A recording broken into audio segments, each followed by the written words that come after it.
dit, quand les ennemis vont venir contre toi, ils vont s'enfuir. Il va lui dire plus tard, je te donne la porte de tes ennemis. Ça, c'est une bénédiction puissante. Quelqu'un qui est béni de la porte des ennemis, il contrôle l'adversaire. C'est-à-dire les ennemis qui l'attaquent, il les gère, il a leur porte. Il détermine leur sortie et leur entrée.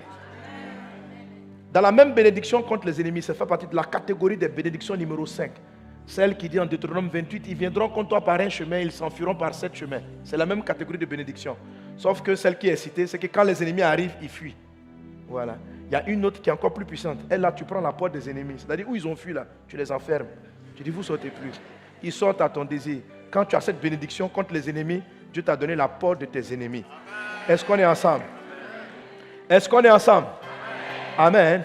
Abraham, il prononce la bénédiction en disant, quiconque te maudira est maudit. C'est-à-dire celui qui fait du mal contre toi, le mal va lui arriver. Et donc, Jacob investit de cette bénédiction par tout l'argent matériel, il le laisse à son frère. L'héritage de Isaac, est resté dans les mains d'Ésaü.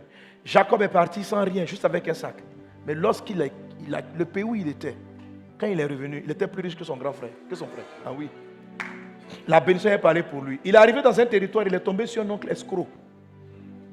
Donc il y a une malédiction d'escroquerie qui était en place. Il a eu tous les problèmes, ça a commencé à combattre son foyer. Mais la bénédiction a parlé. Elle l'a surpassé parce que son père lui avait dit, je te bénis, tu vas triompher de tes ennemis. Donc Laban, son oncle qui est devenu son ennemi, l'affaire a tourné en la faveur de Jacob. Pourquoi? Il avait une bénédiction qui l'élevait au-dessus de ses ennemis.